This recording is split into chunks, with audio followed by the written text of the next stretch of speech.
There's a woman screaming in the background. I have no idea. All I know is they're having a bonfire back there.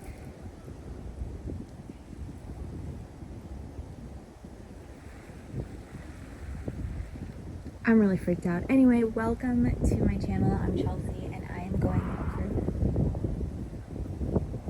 what is happening back there. So tonight's true crime case, you guys, I'm freezing. It is like 30 degrees. I am so cold. Tonight's true crime case is wild, like almost as wild as those screams we were hearing around that bonfire. I don't know what's happening.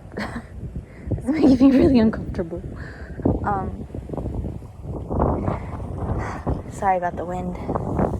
So, as I'm freezing, I'm going to tell you this case that had me up so late last night just researching things. I could not believe this case and what happened.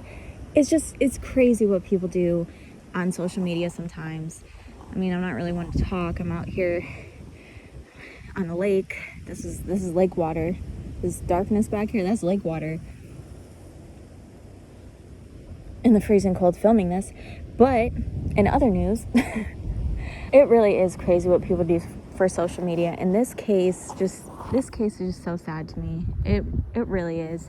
So I hope you guys are ready for this long case. Before we get into this, don't forget to subscribe and click that notification bell. I also just posted a Thanksgiving true crime video for members only. So for all my members out there, you have a Thanksgiving true crime episode just for you down below. Thank you for supporting the channel and for supporting me all this time. I do appreciate it. Let's get into this case. Tonight we are following the case of James and Kristen Brock. That's them right here. Right here. Sorry, I'm still getting used to filming this stuff. That's them. Now, the reason why this case was so confusing to so many people is because this couple, they didn't really... What is that noise? Oh my god. Oh my god. Sprinklers. The reason this case was so confusing to so many people was because James and Kristen Brock, they didn't really have enemies like that. It was confusing because they were gunned down in their own home, and it didn't really make sense why someone would kill them. I mean, they were together for 10 years. They had kids that lived in the home. They were very peaceful. There are rumors about possible substance use and her family allegedly having questionable behavior and possible abusive behavior, but these things are new to me, and as I research these things, I do find that they do contradict what I read when I first researched this case and filmed this video. Now, none of this alleged abuse or questionable behavior or any substance use, none of it is confirmed yet and is just rumors and hearsay. So for now, we will treat it as something that is not completely confirmed, but just be aware that things may come out in the future about her family. But until these things are completely confirmed, I'm going to wait, and I will be making an update video on this case in the future once enough information comes out. Again, you never know the real reasons behind anything. This is still an open case, so we are making videos as the case progresses. If you guys have any information on this case that you know of that I don't mention in this video, please comment it down below. I do like going through these cases with you guys, and I feel like we can really grow a nice little community here on this channel. Okay, let's get back into this case. I just wanted to let you guys know this before we continue further, as this is like a new development that I just found out about. And the kids that they had were actually inside the house. They were in the house during the time of these murders, which makes it even worse because it's, you know, you're traumatizing other people in addition to whatever you're doing and why. So, and what's even crazier is it involves a huge social media investigation. This brutal crime was brought to social media by the possible murderer. That's crazy. You guys, we need to come up with a name for this. I have a true crime, in case you didn't know, I have a true crime podcast that's coming out with my friend Kennedy.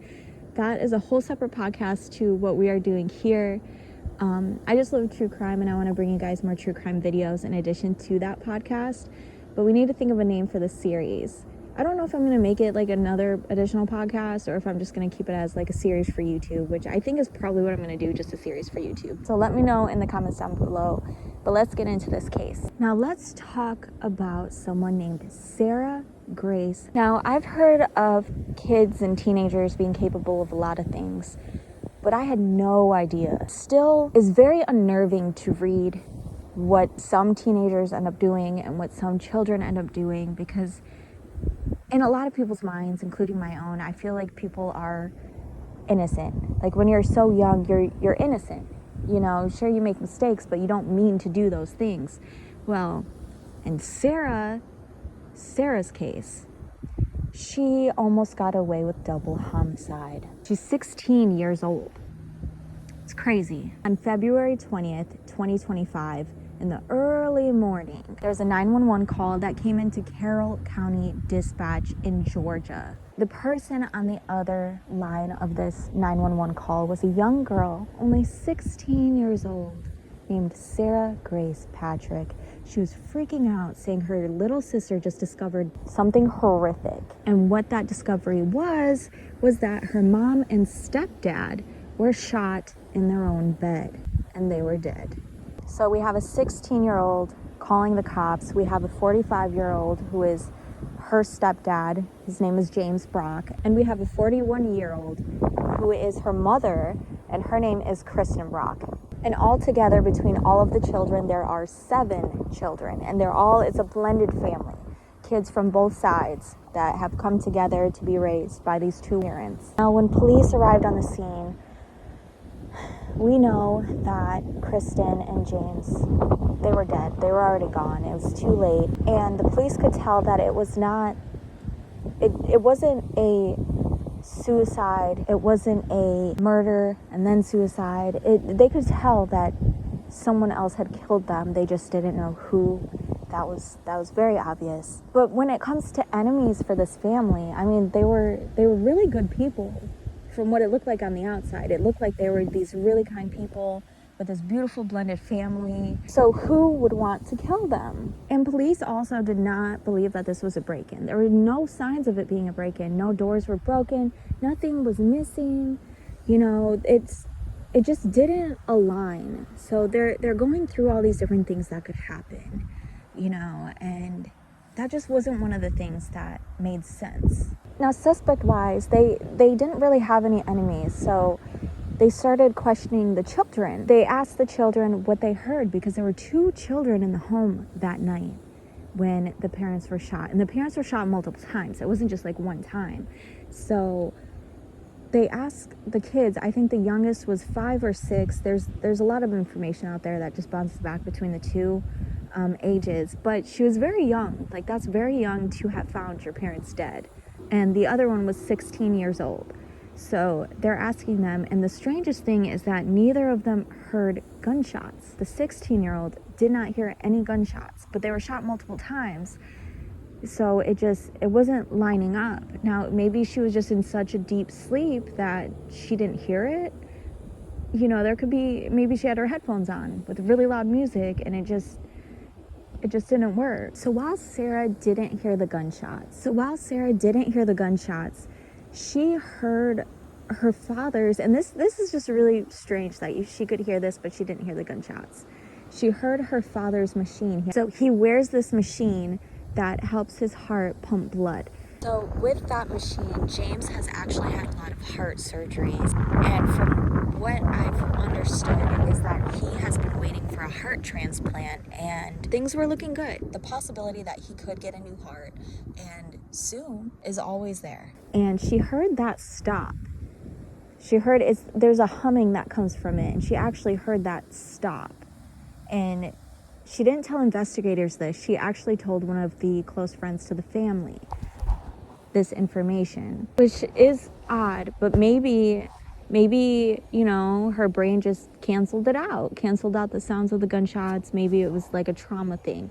You just never know. Trauma in the brain, it's crazy. It's crazy what you remember, what you don't remember, and all of that stuff. It can do crazy things. So I feel like I give people the benefit of the doubt when it comes to recalling trauma, but at the same time, she recalled the humming. So that's just, it is a little weird. So now they're done questioning. They're done with asking the children questions at this point. They are now trying to dig deeper into the case and ask around town and things like that. But in the meantime, people have to grieve their parents. They have to grieve Kristen and James. So that is what's happening at this moment. And now people are scared because what if they think the children are eyewitnesses? What if the murderer comes back for the children? So people are just panicking. The police are taking this case very seriously, and it's just chaos on multiple levels. You know, you're getting the funeral ready for two people that the community loved so much. You're figuring out who's going to take the kids, what's going to happen with the children. There's just so much that goes into somebody's death, let alone a murder case. As we know, they had to have a funeral for the parents, for Kristen and James, and somebody ended up filming Sarah during this time, and she had to give a eulogy. She had to say goodbye, and the way she did it made investigators start looking at her. So let's watch that clip together. I just wanted to say goodbye to my mama and Jamie since we never got the chance to. I was so used to you guys always being here to the point that I never once thought to imagine y'all not being here. I didn't have a single clue how much I needed y'all until now. For James, thank you for all the life lessons you taught me and for being the best bonus dad ever. Your heart will finally be healed in heaven and neither of y'all will be in any pain anymore. Although that gives me so much comfort, your fight was not supposed to end there. Although there's nothing we can do to bring them back, we still have control over how we treat people with us today. Therefore, when someone tries to tell you anything, no matter how important it could be, just listen, because you never know when it's somebody's time to go. You could say goodnight and wake up a few hours just to find out they aren't there, despite their joy and their love. So just listen and never take a hug or anyone or anything for granted and love with all that you have in you like they did. Now, a lot of people have been analyzing her during this time, and it is hard to do that because you see a daughter that just lost her parents and she's saying goodbye. You don't want to judge that. You know, I felt a little strange judging it myself, like while watching it. It felt wrong, but at the same time, a lot of people found things within her apology during this funeral strange, or not apology, but it came off as an apology. They found a lot of things that were just strange during her eulogy, where it seemed almost like an apology instead of saying goodbye to people that were brutally murdered suddenly. She even said, "I'm sorry" at the end. And so people online are really going over this over and over and over, and they're like, something's not right. Something's not right. And so investigators also felt that way, and they start looking at Sarah, and they're like, maybe we should pursue this just a little bit more and see what is going on. Like, what is going on? Now, speaking of social media and how everybody researches things and analyzes things, Sarah began to take to social media, TikTok specifically. She began to post on TikTok. She began grieving her parents through posting different TikToks and pleading through TikTok for anybody that had information on the case. She was begging people, if you have information, just please come forward. Please come forward with things and help us solve this case. And, you know, just grieving. And a lot of people felt a lot of sympathy for her. And I'm not gonna lie, if I was scrolling through social media, and I've seen people do this before where they just feel really sad, and you feel for them because you know what that's like. And, you know, you might think that when you go to her social media. And she even began to reach out to really big YouTubers, trying to get them to follow her case, to follow the parents' case, and to cover it and to solve it. And I'm going to show you some of those clips right here.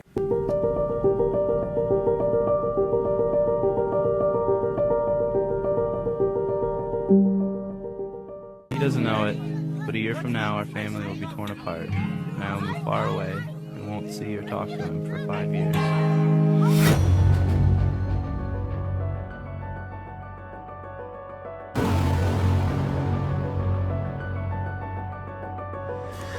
You know those words, they hurt me. You'd found out what made me angry, then use it to your ability. Now you're trying to avoid me.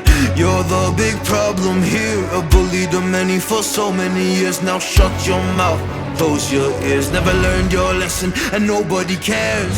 That's what you're here for, here to make me miserable. I know you get joy out of it. You hurt me but call me the same names again. You know I never liked them, and that's so unforgivable. I know you ruined my childhood. You hurt me and do it all over again.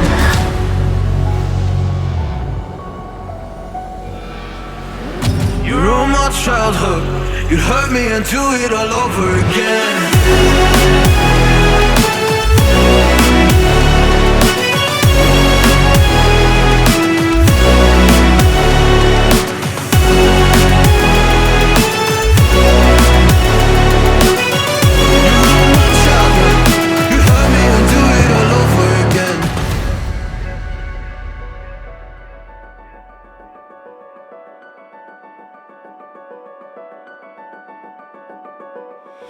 You always made sure I was last, never was anyone's friend in class. You always seemed angry and mad, but I know deep down you are so sad. You are so sad.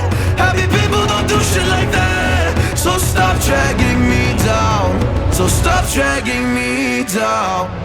That's what you're here for, here to make me miserable. I know you get joy out of it. You hurt me but call me the same names again. You know I never liked them, and that's so unforgivable. I know you ruined my childhood. You hurt me and do it all over again.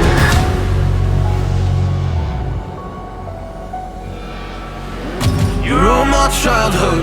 You'd hurt me and do it all over again.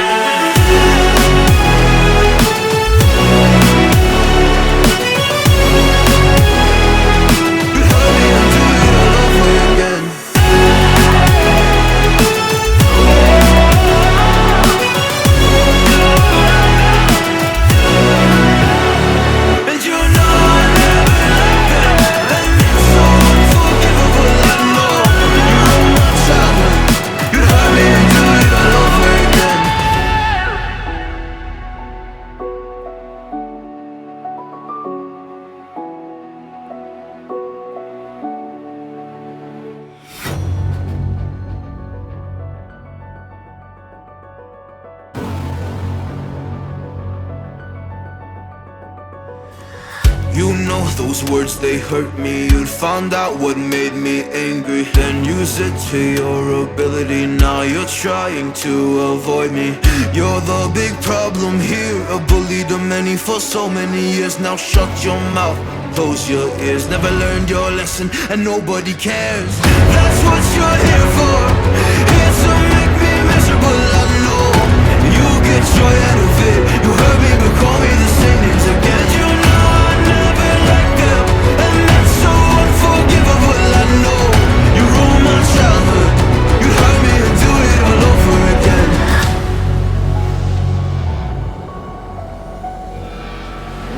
You ruined my childhood. You hurt me and do it all over again.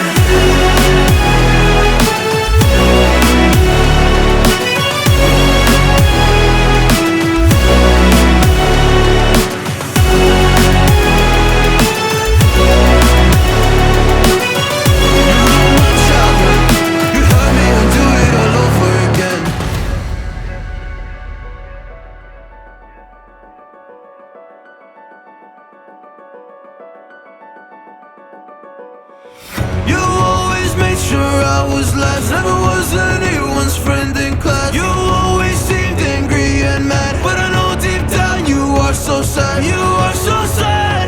Happy people don't do shit like that. So stop dragging me down, so stop dragging me down.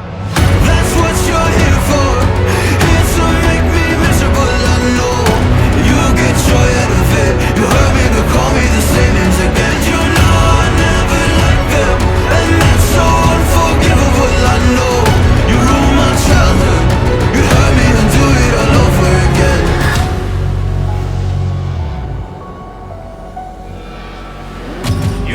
my childhood. You'd hurt me and do it all over again.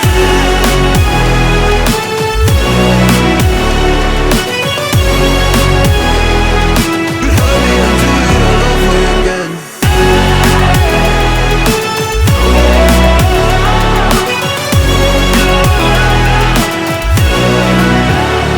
And you know I never liked them, and it's so unforgivable, I know. You ruined my childhood. You'd hurt me and do it all over again.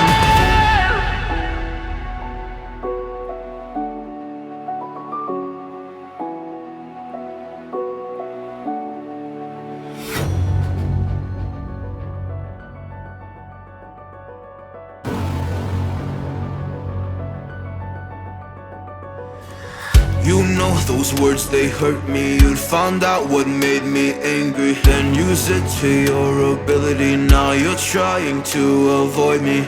You're the big problem here, a bully to many for so many years. Now shut your mouth, close your ears. Never learned your lesson and nobody cares. That's what you're here for, here to make me miserable, I know. You get joy out of it. You hurt me but call me the same names again. You know I never liked them, and that's so unforgivable, I know. You ruined my childhood. You hurt me and do it all over again.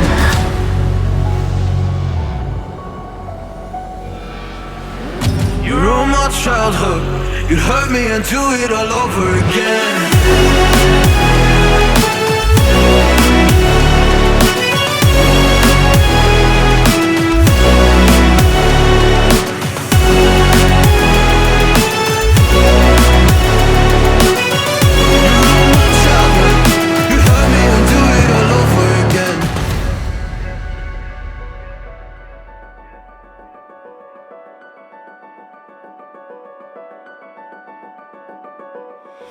You always made sure I was last, never was anyone's friend in class. You always seemed angry and mad, but I know deep down you are so sad. You are so sad. Happy people don't do shit like that. So stop dragging me down. So stop dragging me down. That's what you're here for, here to make me miserable, I know. You get joy out of it. You hurt me but call me the same names again. You know I never liked them, and that's so unforgivable, I know. You ruined my childhood. You hurt me and do it all over again.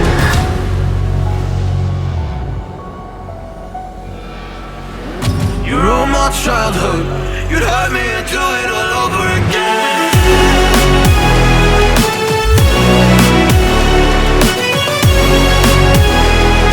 You'd hurt me and do it all over again.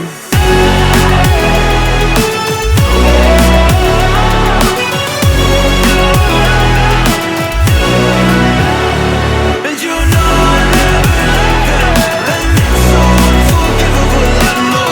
You ruined my childhood. You'd hurt me and do it all over again.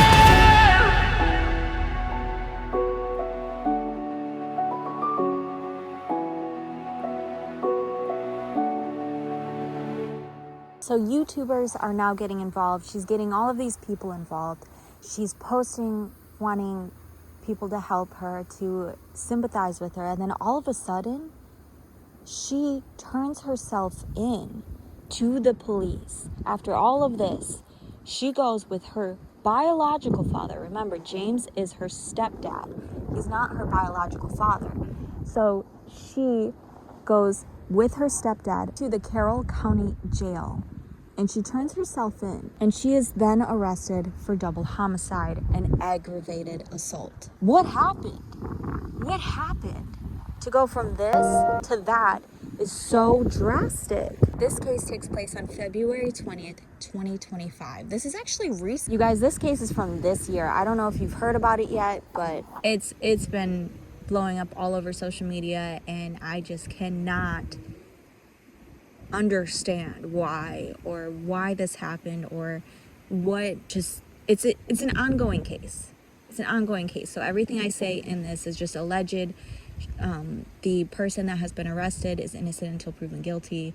We all know that. It's just I really need to hear what you guys think down below. Now, because she turned herself in, and that this case is actually ongoing. Like, this is a new case. Like, you guys can look it up. And there's a lot of information out there about Grace's mental health, about how she has been in facilities. I don't know if this is true or not. This is just allegedly what people are saying online. But they say that she's had a lot of problems with her mental health in the past, and we don't know what really happened in that household, because yes, it looked good from the outside, but there could be some dark secrets on the inside. We don't know. We don't know what Sarah's motive was to do this. We don't know. We don't know anything. I mean, I couldn't do that myself, but I mean, I don't think there's a good reason to hurt anyone. But with this case still unraveling, there's so much that goes into this case, and so much that goes into the investigators having to gather the evidence and figure out what's real, what's not real, and, you know, if she's lying or if she has mental issues that are making her say certain things. There's so many things that could go into it, and missing evidence, and they say they have a lot of evidence though, and none of us know what that is. None of us know what all this evidence is. So until they go to court, until they go to trial, until we know what we don't know, we just don't know. So we are going to keep following this case. I'm sorry that this video is so short, but this is just one of the cases from this year that is happening currently. And I really want you guys to let me know what you know down below. I will be reading it. I will be doing a part 2 when we have enough information to do a part 2. And I will be including any comments in a part 2 if you guys have any information that will be included in that video. I really want to know what you guys know about the case, what you guys think about the case, and any future cases you want me to cover. I will see you guys in the next video. I love you so much. Please stay safe and sane, and I will see you in the next true crime episode. Bye.